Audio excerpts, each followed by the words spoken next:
सहनाववतु सहनौ भुनक्तु सह वीर्यं करवावहै तेजस्विनावधीतमस्तु मा विद्विषावहै।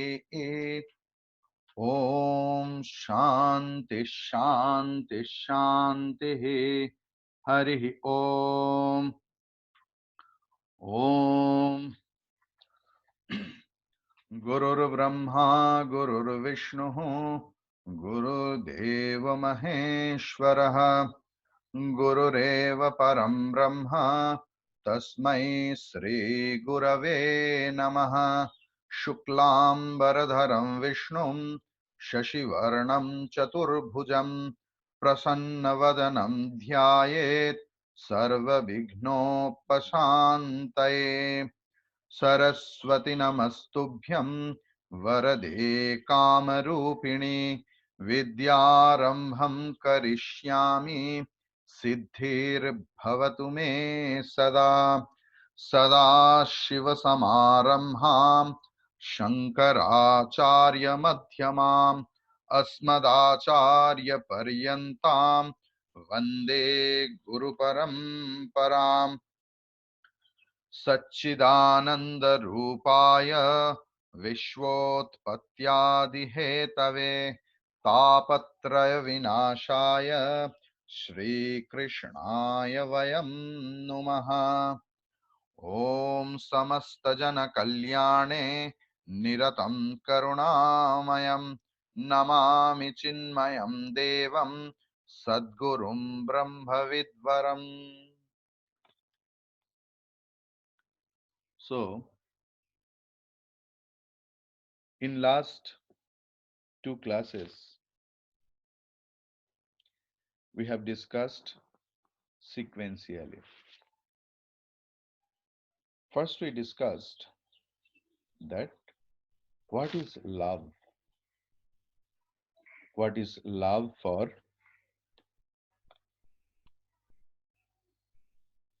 God? What is intense love for God? Then we discussed that the path of devotion or the path of love towards Lord, it's not mere imagination. It is the hardcore reality, but we don't know because of our ignorance.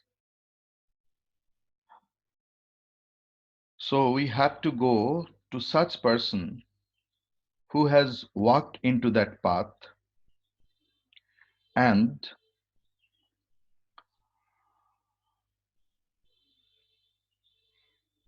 who preaches and live the same. Only they can guide us, as well as who has realized the God. For that, we told that we have to make a relationship with the Lord, because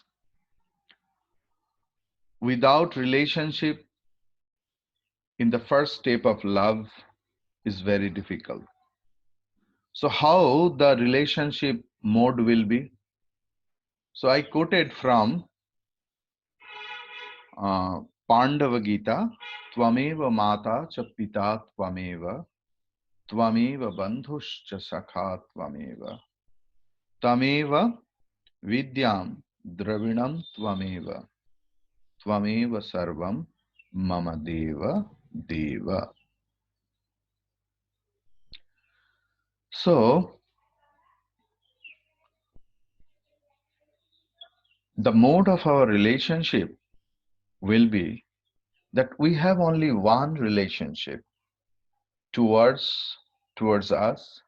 There is only one entity, which is Lord alone.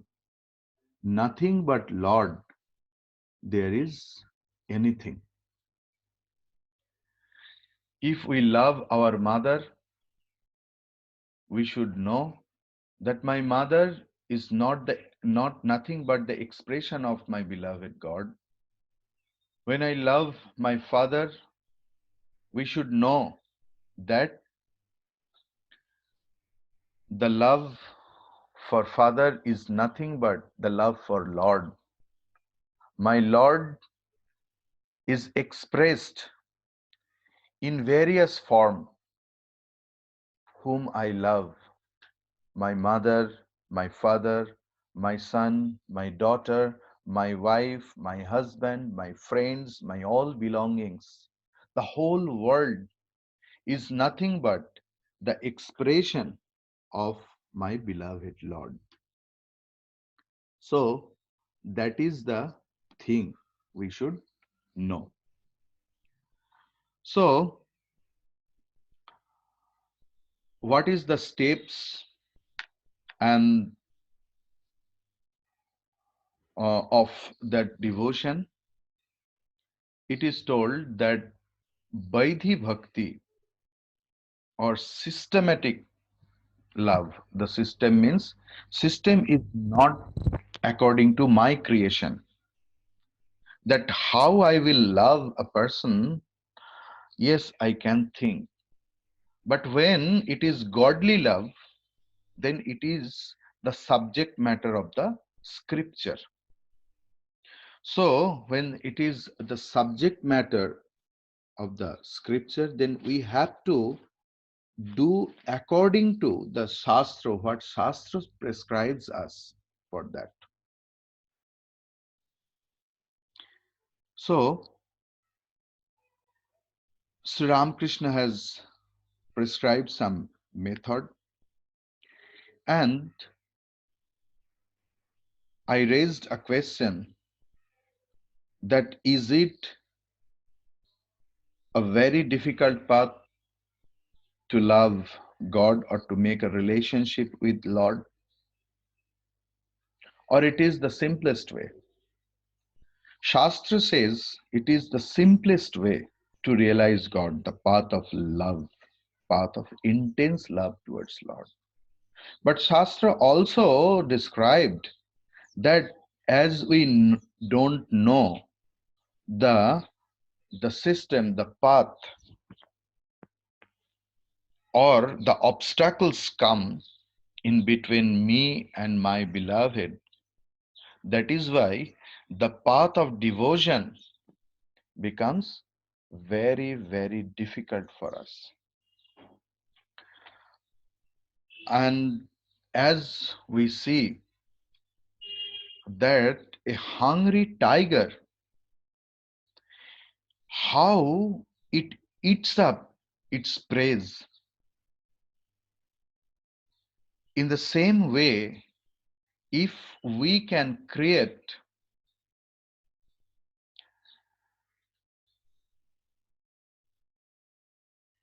a hungry devotion, intense love towards Lord inside us, it will grasp our all obstacles. It will grasp it will swallow our all hindrances. Because what about the hindrances or obstacles? We think it is outside because it appears as the problem of our life is outside.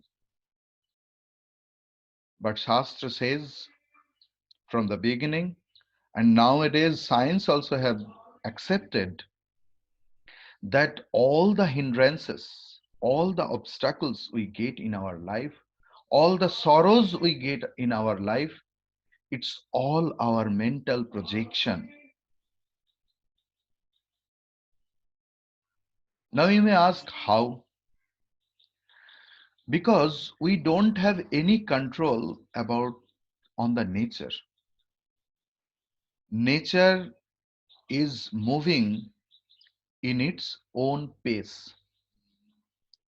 The nature is moving in its own pace, in its own velocity. So we have no control over it. But how we will react on the situation, it depends on our mental makeup.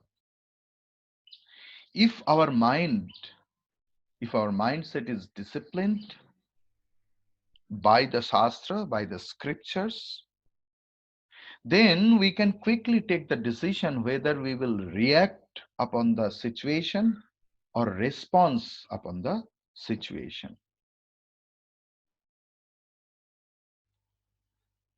Dukkeshu anudvigna manaha sukheshu vigata sprihaha. Bhagavan is telling in Bhagavad Gita, second chapter, that how a person's behavior will be who is established in knowledge, who is established in pure love and devotion, that he will be indifferent in the situational sadness and situational happiness.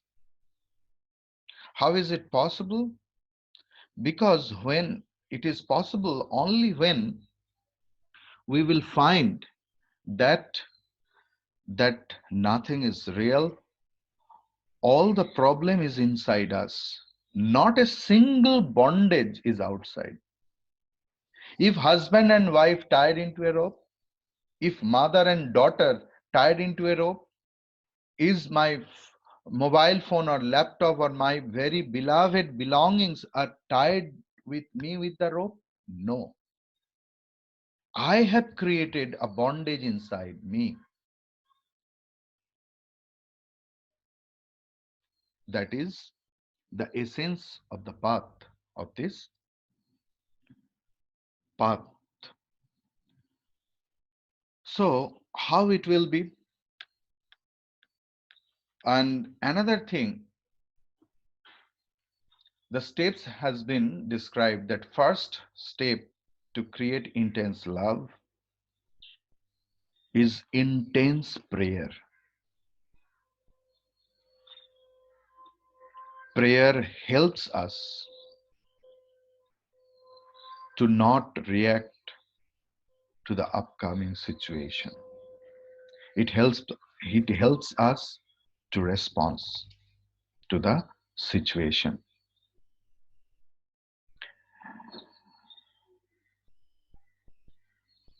The path of spirituality never assures that problem will not come into your life. The path of spirituality, path of devotion, is not the path of false commitment.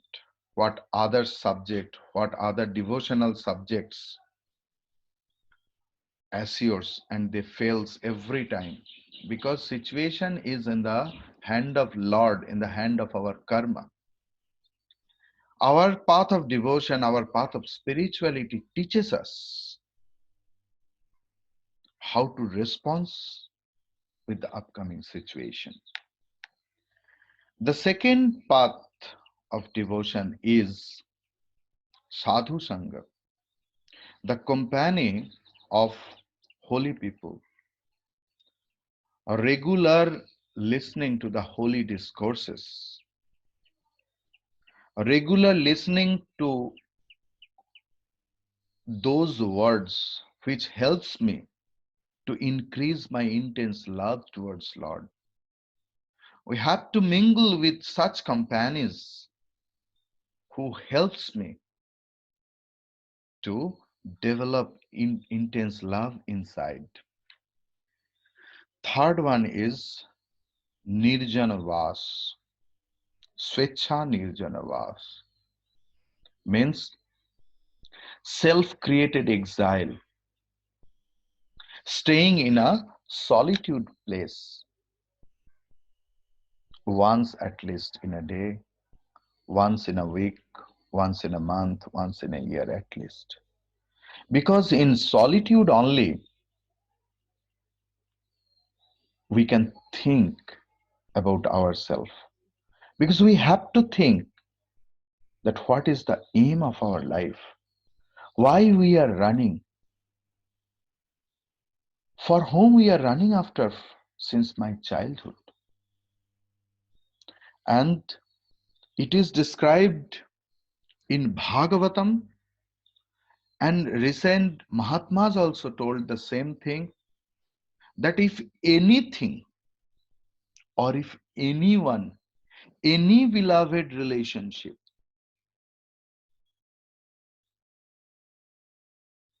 are the disturbance in the path of my devotion, reject it as poison. Reject it as poison. Vishavat Parityajya. The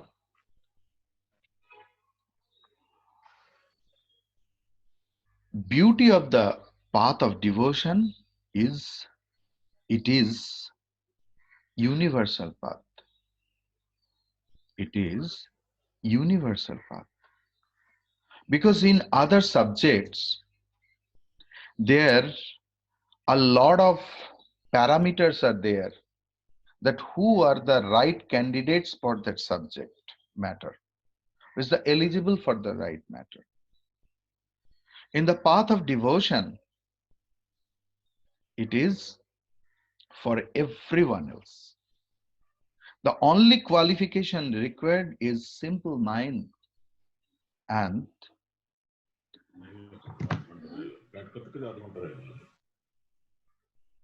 the only thing is required is simple mind and intense love for Lord.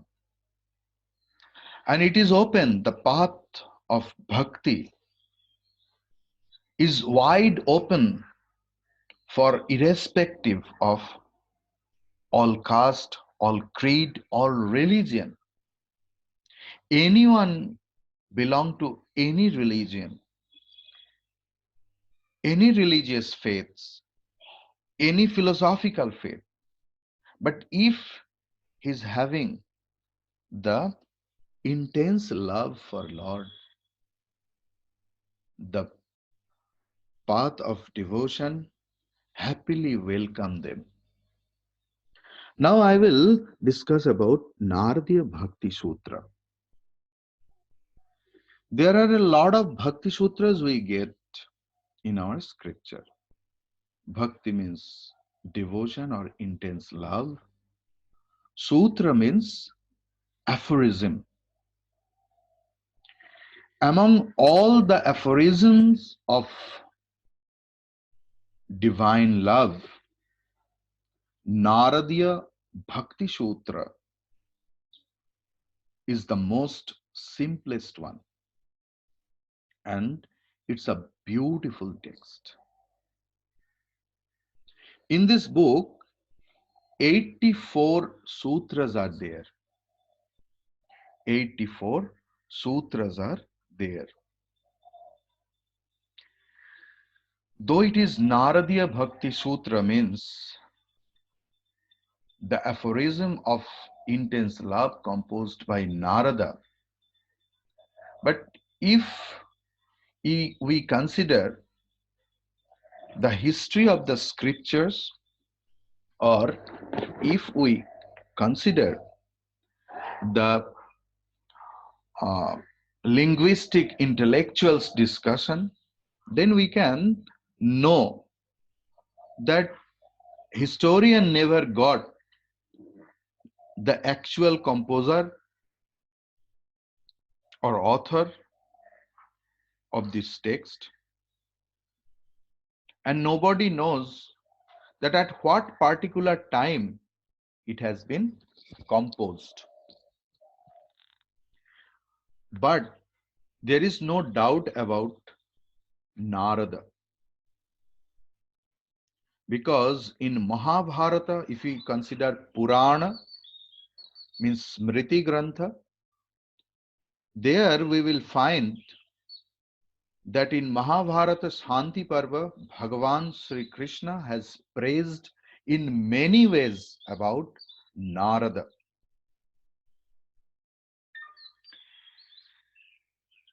We really don't know the actual life of Narada.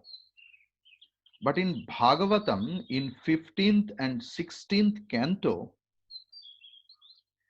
we get little glimpse of Narada.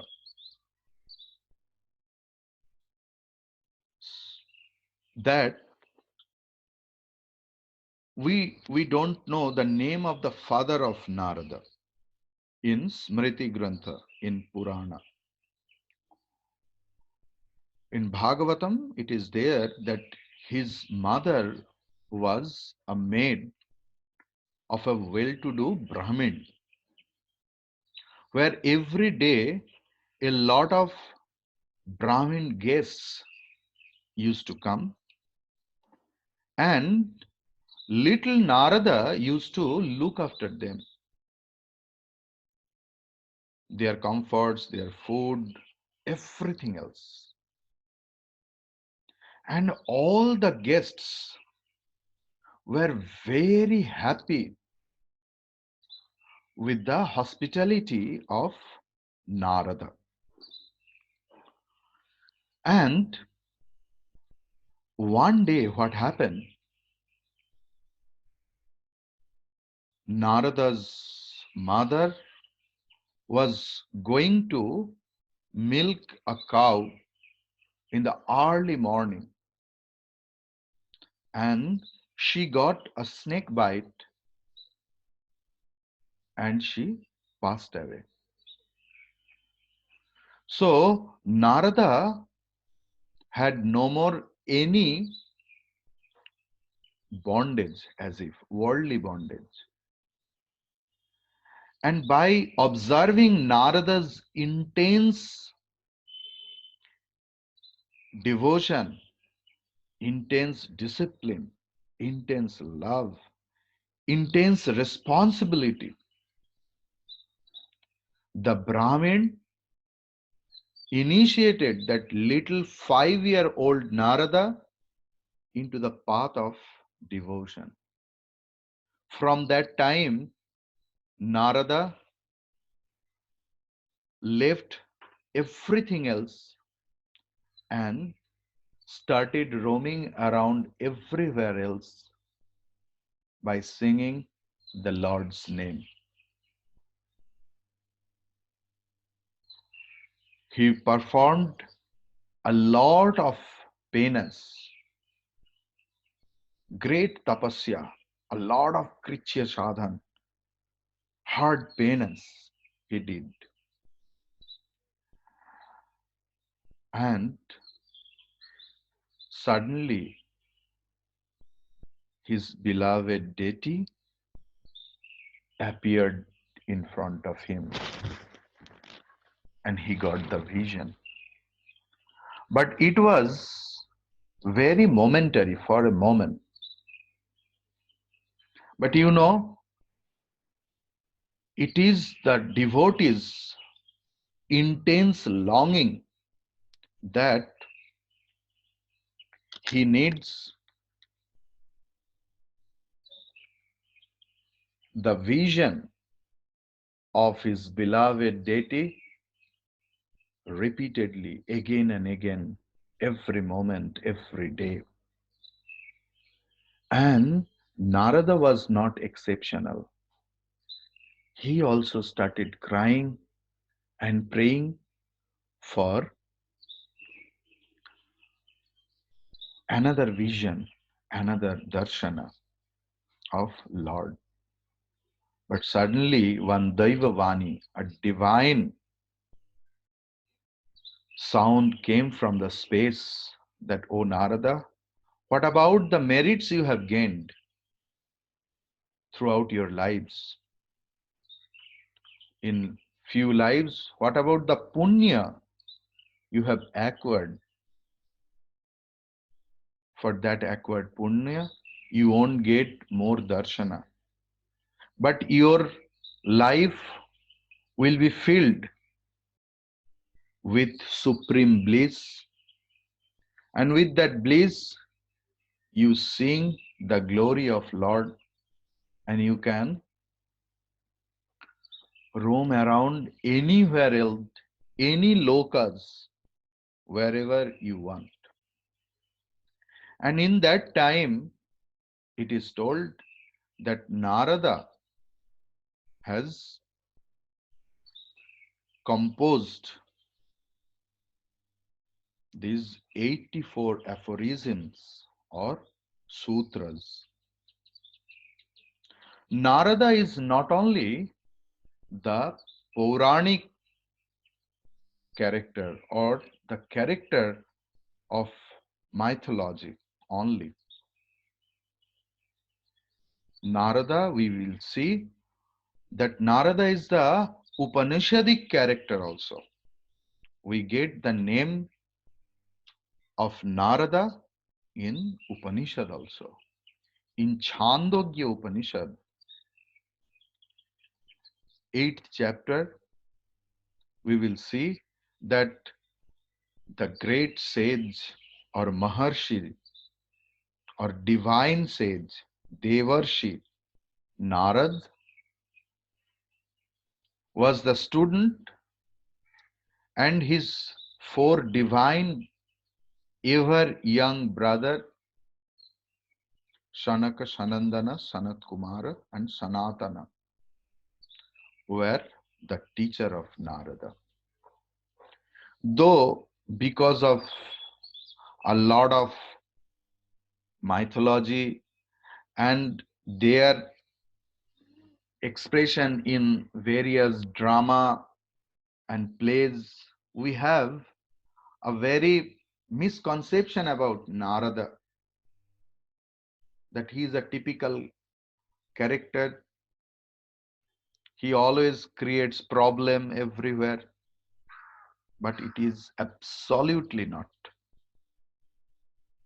If we see the etymological meaning of Narada, we will find Naram Dadati iti Naradaha. Naram Dadati iti Naradaha. Who imparts knowledge to us, he is Narada.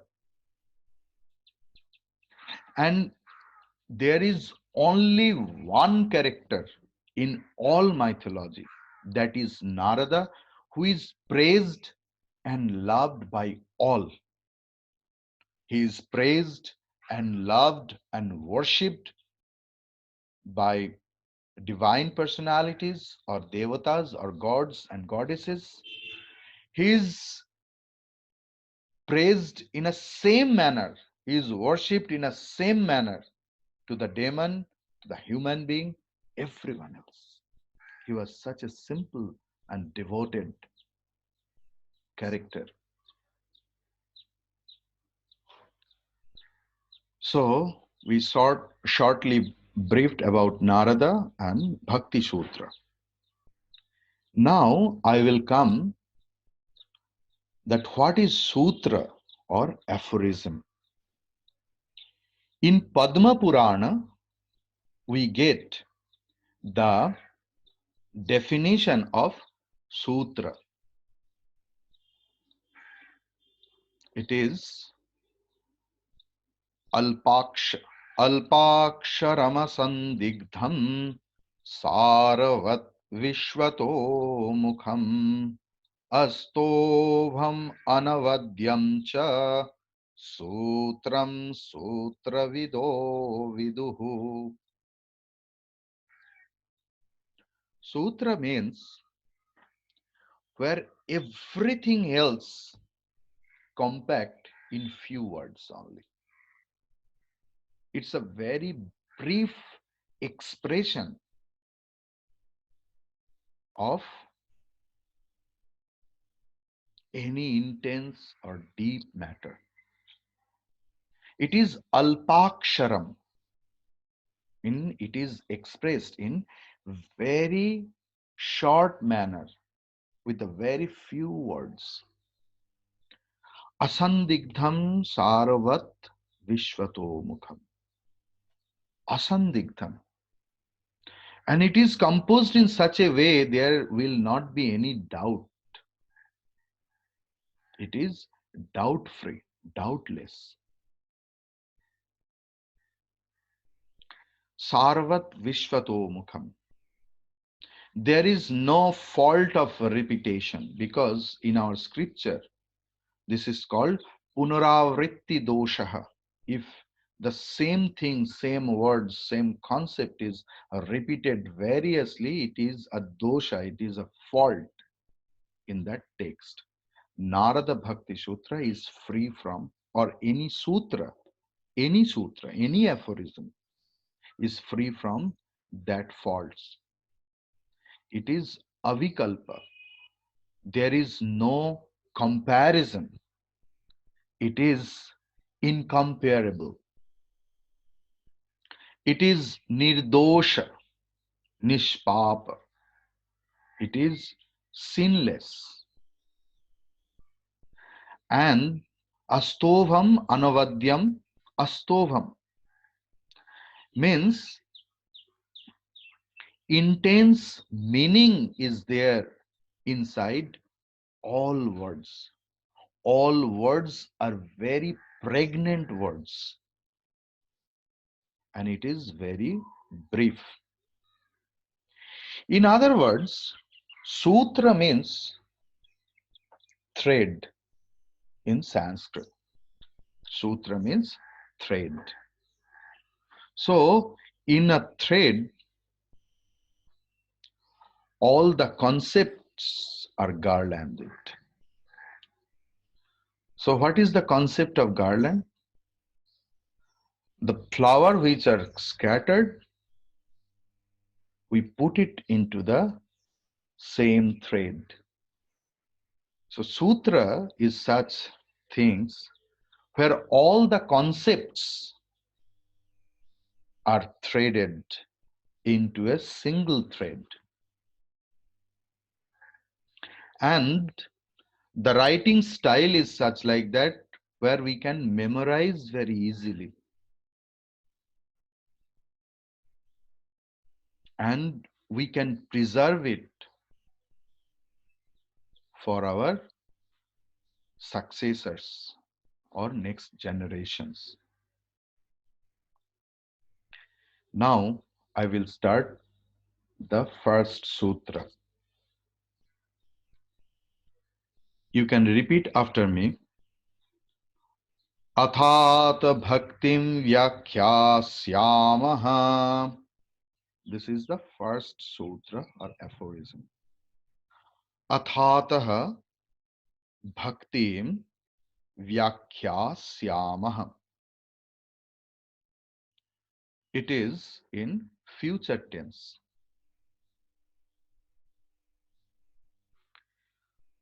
Every sutra grantha, every aphorism text is started with Athata.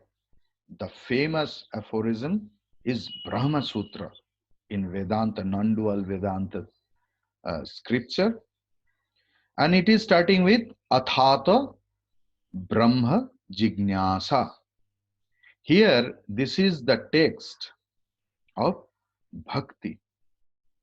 Here we are finding Athatah Bhaktim Vyakhyāsyāmaha.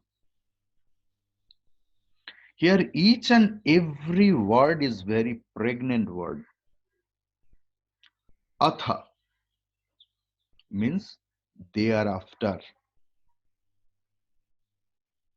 Ataha, for this reason, means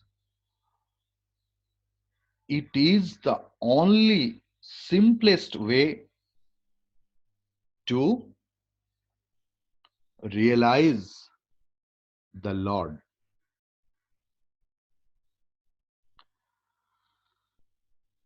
Bhaktim, the subject matter is bhakti or devotion or intense love for the God, or the path of getting devotion or realizing God. Vyakhyāsyāmaha. It is future tense, first person, plural number.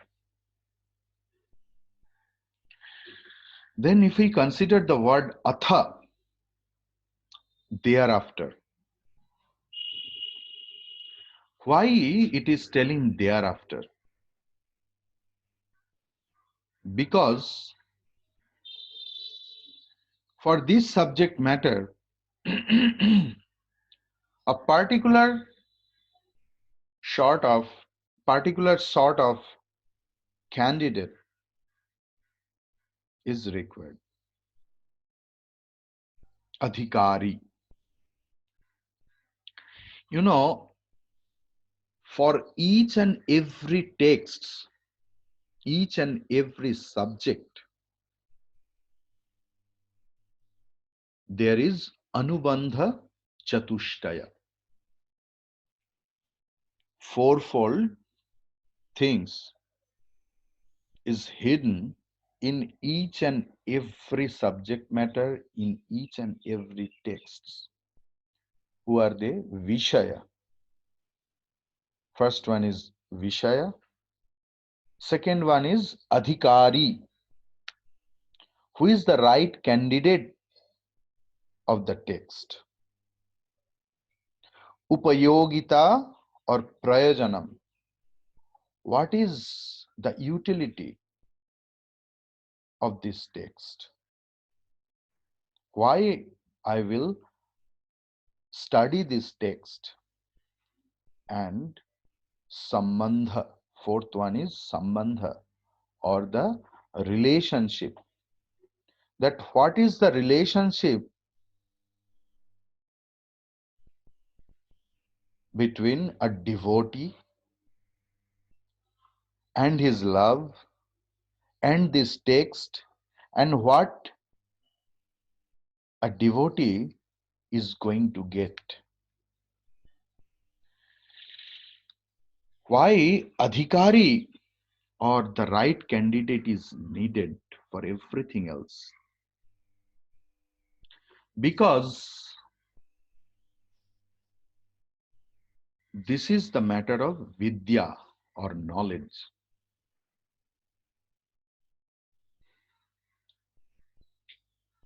which discards ignorance.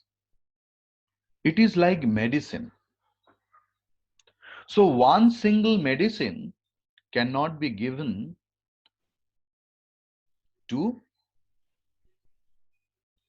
all patients who are having different types of diseases.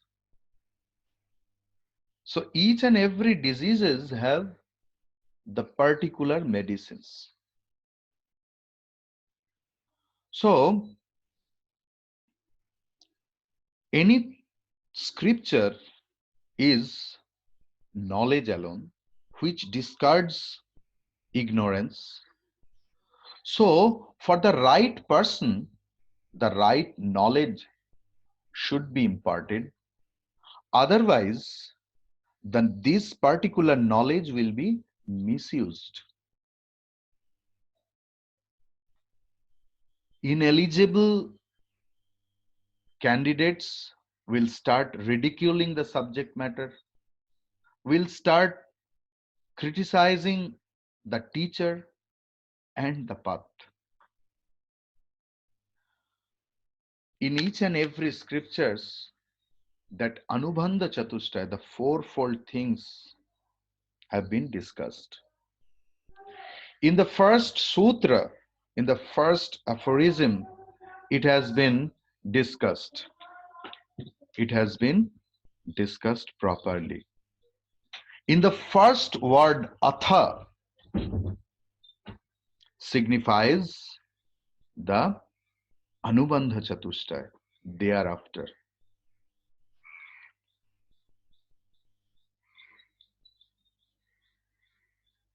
So, our class will be ended today here. From tomorrow, we will start from Atha. It's a very interesting. Please attend the class tomorrow. So before ending the class, we will do little bhajan of Bhagwan. Sri Ram Jaya Ram Jaya Jaya Ram. Sri Ram Jaya Ram Jaya Jaya Ram. Sri Ram Jaya Ram Jaya Jaya Ram.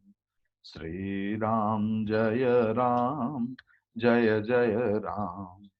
Sri Ram Jaya Ram Jaya Jaya Ram. Sri Ram Jaya Ram Jaya Jaya Ram.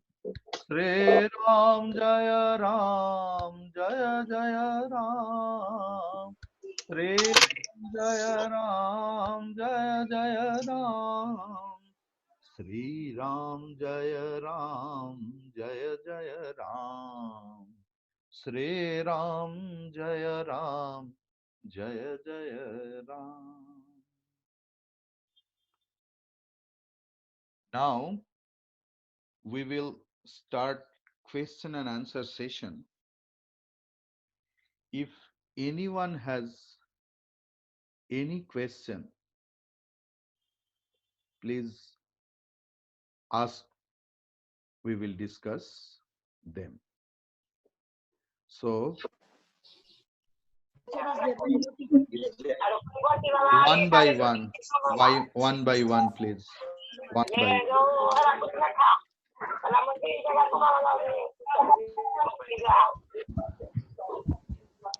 माशू तो ऐसे चमक रहे joke नहीं है भाई, appreciation. समझ नहीं आता कि तुमको थोड़ा सा